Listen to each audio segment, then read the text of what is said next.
All right, here we are, video number 3, and we're going to break down this BR800. So we're going to talk about a lot of different principles. If you watched the first two videos in the series, you saw we did an FS94R. We're going to switch over to the blower now, and this is, man, this blower is 5 years old. I think I bought this in 2020, and this thing has been battered, tattered, abused. I mean, look at them. I mean, this thing's all bent up. The cable's falling out here. Duct tape. I mean, it's been sitting out on our back 40 for a minute. This is all cracked. But guess what? This thing still cranks up and runs, and that is I will attest to that with this blower. It's like this thing has not really done me wrong over the life of this. And so Jordan's gonna roast it a little bit and talk about all the things that we should be doing differently in this maintenance process. But this is real. This is the things that, guys, you grow companies. You're not out there doing it every day. This stuff happens, and this is the stuff that people are like, you know, I don't want employees. I don't want, like, guys, you got to train them well, yes, but like some of the stuff is just wear and tear. It's going to happen anyways. Even if you're not abusing, it's going to happen. It's just put the right fixes on it. Don't put a Band-Aid like that. Get the actual right parts and fix it the right way. So we're going to walk through this, talk about adjusting valves on these, just top to bottom, how this thing runs and operates, and how this right here can affect how the actual thing operates, because most of you have that crack if you run this blower. So take it away. Yeah, man, so I want to point this out. I'm not hating on y'all. There's something I'm trying to warn y'all about again. This, I get it, you're on the job site. This is an easy fix. And I do talk bad about y'all when I have to take this tape off. It's very frustrating. It's very mean things. Yeah, these are super cheap, man. Super cheap. They're super easy to put on. I know you don't want to stop what you're doing on a job to get through, and this will get you by, and that's fine. But let it get you by for a day. Don't let it get you by for 6 months. Yeah, don't bring your blower and go, hey man, it's running bad. And I see this and you go, oh, don't worry about it. This is a cheap, easy fix. Let me do it. Just let me do it. But that's common. But what I want to talk about really is this. So most of y'all know there's a little clamp right here that holds this, that keeps your cable in place. I know they break. So what's going to happen is you're going to catch on the truck or on the mower, and you're going to snatch this. And when you do, you're going to get damage like this. It gets inside the cable, it rusts the cable out, cable hangs up. One day you crank it up and go, hey, it's not throttling up. You bring it to me, go, something's wrong with the engine. Nothing's wrong with the engine. Your throttle cable is the issue. If it lines up like this situation. Not saying it's always a problem, but don't automatically go, it's got a bad engine, it's got a bad carburetor. It could be something that simple. KISS method. Yeah, KISS method. Yeah, that's right, yeah. But this is a very interesting fact. I see it all the time. You will be surprised how much this will affect your runnability. And I'm not going to nerd out on... That's a good word. I didn't know that was a word. Huh? What? Runnability? Yeah, runnability. Yeah, my word. I'm going to trademark it. But no, seriously. So back pressure matters a lot on these engines. A lot. So these loss of restrictions, even the tube. Like some of y'all might have some, you know, guys that are bad about dragging them on the ground. And you get these little frays right here. Even this right here can affect the adjustment of a carburetor. So you could have a bad runnability issue, and it's your tube. Like you ran over it with the mower, it's flat. Yeah, done that. That's broke, yeah. Your throttle cable's broke. You have a hole in your pleated hose. So many little things can add up that makes you think it's this problem, but really it's, I don't know, $80 worth of parts. To rebuild that whole tubing, yeah. Yeah, I mean, I'm roughly shooting somewhere along that line. But if it breaks that day, I get it, get by. But just buy these parts, guys. I mean, it's super easy. And everything, you can use the same one tool to fix all of these pieces. So back here on the back, we talked about on the 94s, you know, your ground wire and the stop thing. We have, I think actually on this one's broken. And so we're going to unpack this and we'll show you the ground where the throttle, when you press the thumb button to the kill switch, where it breaks, because we've had that happen, and you have to reach over here and choke it to turn it off. So let's dive into this and see. Don't forget, guys, if you maybe you hadn't watched the first couple videos of this series, while Jordan starts breaking that down, I want to show you this gas right here. This is got blue steel oil in it, and we were talking about the fuel to water separation. So if you're not running, you get there and your stuff's not starting. Same principle as in this blower, right? Same principle, exact same thing. This blower's not starting. You have a jar like this and you take it. It shakes up and it looks pretty good right now, right? It looks pretty blue. But stop for a second and look at the difference and how this separates. All that at the bottom is water. And correct me if I'm wrong, your fuel filter is going to be at the bottom in this as well. And so it's sucking that water up first. So that's a very good reason, or a very good option as to why that could not be working. So we didn't talk about that in this video yet, but we did in the first two. So check your fuel. Simple, clear gas. Jordan told me for the last 5 years to keep one of these. I may just steal his and start taking this on my truck. But I do recommend that, guys. That's a super easy thing to do. It has to be glass, by the way. Make sure it's got a lid on it. You do have to let it settle for a second. And of course, make sure you dispose of it properly after that. So there's a lot of things to unpack on this blower. This has been a graveyard blower. I know that. Jeremiah takes care of his equipment. But this thing is just a case in point. I mean, it's a very good example of why we want to do this. Yeah, I mean, you said what? You had this, what? 5 years, yeah. 5 years. And even though physically it's not that appealing, it's still operational. Yeah, we cranked it up before we did this. Yeah, and I'm sorry I'm not breaking this down, guys. This is pretty straightforward. This is just taking off covers. I want to show you the whole engine. You know, of course, I didn't show the air filter, nothing, but that goes back to the first video on checking the simple stuff. What I want to do here is address valves. STIHL has what's called a 4-mix engine, and the best way I can describe that, it is a 4-cycle engine. There are 4 steps to a revolution of that engine, but it requires mixed fuel. I know a lot of people get confused on that. This is not a straight gas piece of equipment. Straight gas, no bueno, very bad. But this does have a valve train, and it has to be adjusted. And with commercial guys, it needs to happen regularly. I don't mean like every week, but you know, pretty much every time you get ready to maintenance it, you need to do this. Super simple. STIHL sells all the parts. The only extra tool you're going to need is an 8mm socket and a ratchet, which we have sitting here. Yeah. This is fancy. I'm gonna take this. That one just like that. Covers off. Yeah. Ooh, baby. Yeah. So I mean, this is road grind, man. This is natural. So I mean, this is a blower that is sucking dirt and gas and leaves and everything in it every day, all day. This is not bad. I've seen a lot worse. But same thing. Got the engine, muffler, carburetor. You see the primer bolt's cracked. We'll unpack that another day. But valves is what I wanted to get to. So, oh, case in point right here. Look at that. Look. Even I do it. So what happened just now? Jordan's paying for that, not me, Yeah. by the way. So what happened just now, the metal that's inside this that connects into that hole right there that sends power to the plug has separated. That's so funny, guys. If you watch the first two, if you watch the first video, he was like, he took so long. Yeah. He worked the cover off, and he's like, oh man, that's good. And this, what is this? Or let's go back to this, because if you didn't, again, Yeah, so it's the cool. I hope you watched the first two videos. If you didn't, this is just strictly blower stuff. Let's hit that. Yeah, so ignition module, cool, whatever you want to call it. That's what sends fire from the engine to the spark plug, which causes combustion.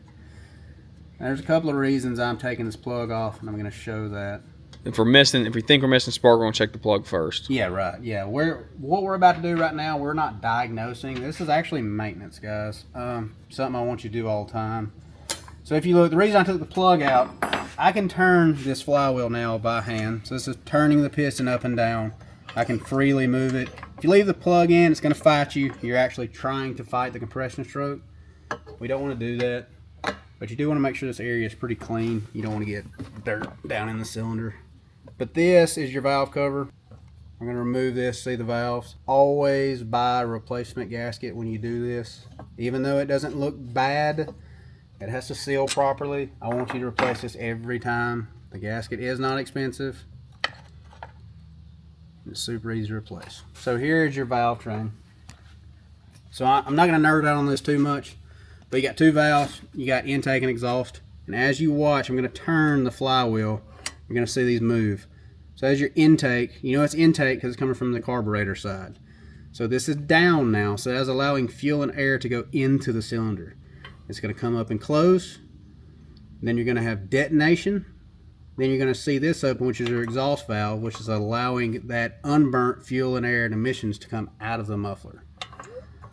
So what the problem is, if you ever go to crank your blower one day and it snatches the rope out of your hand, or you can't get it to crank at all, it could be because these valves are out of adjustment.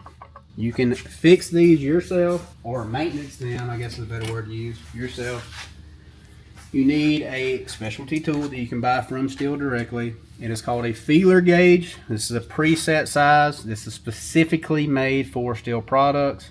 It's cut away. A regular feeler gauge will not work. You do have to have theirs. So what you're going to do is you're going to look for what's called top dead center. So that means the piston is at its highest point in the cylinder wall. So one thing you can do is take that little blunt tool that you got with your trimmers, and as you can see, that's at the highest point it can go. But there's one thing I want to keep in mind.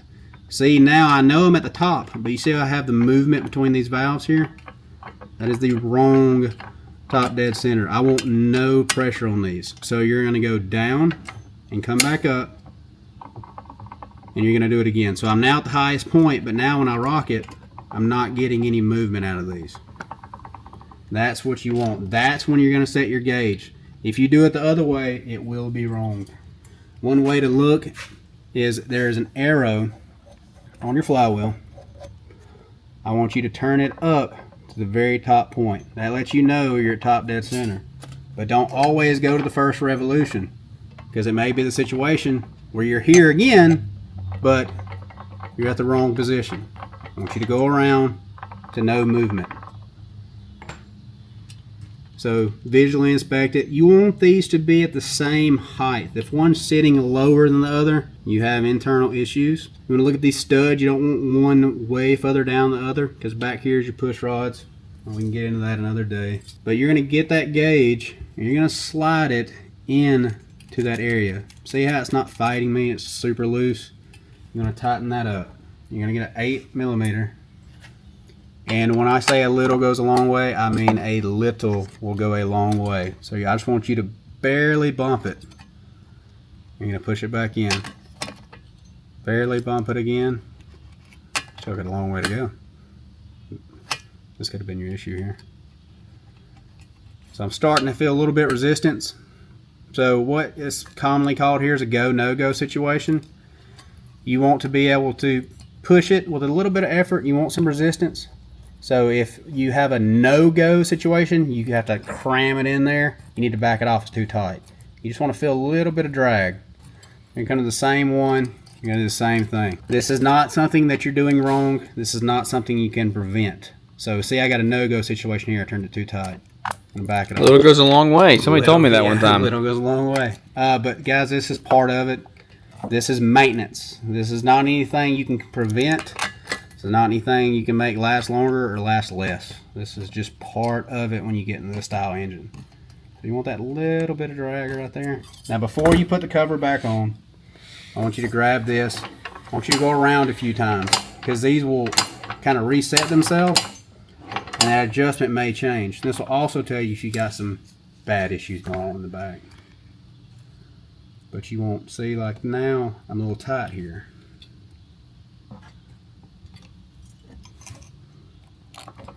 Oh, yeah, case in point. See, I was about to back these off because I said, oh, they're too tight now. I came down here and I saw that pointer and I assumed I was at the right position. I'm not. I was about to loosen these up and have a bad day. What would happen if you'd have done that? I mean, nothing. You just have to do it all over again. Yeah, so you'd have to do it all over again. You would have a no start, or if it did start, it would run rough. You can get it too tight and really cause problems, but you have to really be digging for some issues there. You got to really be trying to mess this up. So I got that little bit of drag on both of them, and that's good.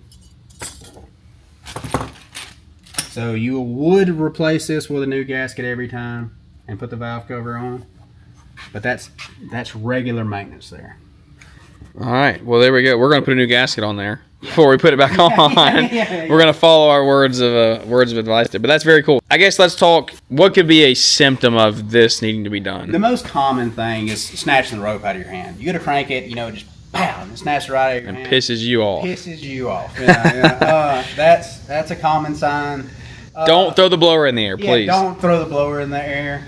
Don't snatch on the throttle cable. Don't duct tape the trigger. But so that's the most common thing, or lack of power. I mean, man, sometimes the valve's just a little bit out of adjustment. They can be out enough to where to operate, but it's just not running right. And this is one thing I want to preach about, kind of. So these can be a little bit out of adjustment, and the blower's running. Yeah.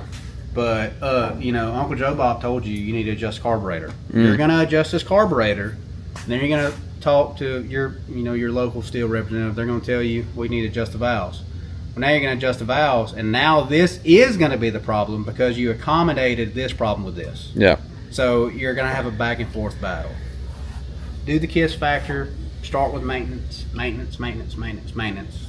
It may be this, but do this first. In this scenario, it doesn't look like it, right? It doesn't, all the stuff we took off, this is maintenance. This comes first before this. Yeah, and you technically don't have to take all this off. It just makes life easier. I want to show you a few things like that, but you can really just remove that top cover. And what do we, we're about to get another train here. So this is that ground wire, right? So this has been the problem child. This is the ground wire. Yeah. So over here. Both of these are signal wires. But this is your true ground. If you snatch this just right, and it can actually pull all the way out, you can break these. You can damage this wire. Yeah.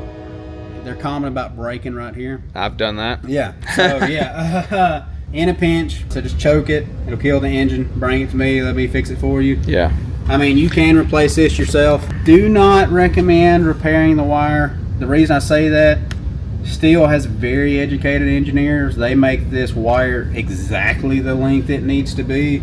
So unless you're really good at repairing wires, you can run out of wire real quick. Yeah. Then you're replacing this whole thing. The whole thing. Yeah. And this right here, you probably been watching this the whole time. We're going to do a separate video on this, on the issue for what this, why is this happening? It probably all happens to you. Why replacing them? What's the reason behind it? Because it's not just plastic wearing out. There's a deeper issue that we're going to dive into. Science, baby.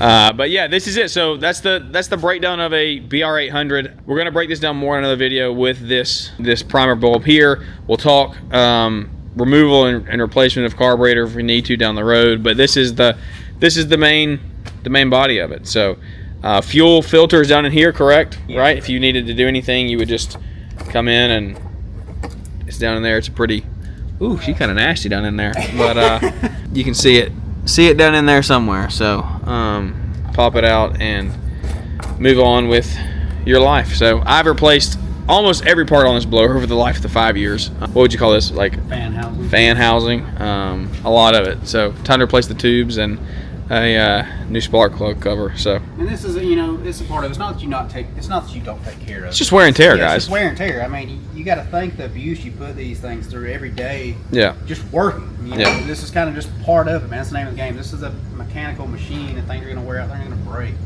It's fine. It can be fixed. Get up and keep pushing. I love it. I love it. All right, guys. Well, thank you for watching. I hope you enjoyed it. Jordan, we leave anything out? No, not really. I mean, we'll jump into more. Y'all just let us know what you want. Yeah. Let me know if you like me, if you hate me, if you want to hear how to fix it. I just, direct in the background. Yeah, there we go. I would turn something the wrong way. I would end up tightening that down. I don't know what we'd end up doing. So, all right, guys. Well, that's it. That's going to wrap this one up. Appreciate you watching. Come back, like, subscribe, share the channel. We're going to dive into more of this as we go. But just want, again, we're laying the foundation. Small engine basics, FS94R. We talked through this blower today. Lots of stuff to come down the road. We're going to dive into this even deeper.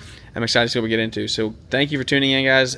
Thank you for watching. Share it. That's going to wrap this one up, and we look forward to catching everybody here on the next one.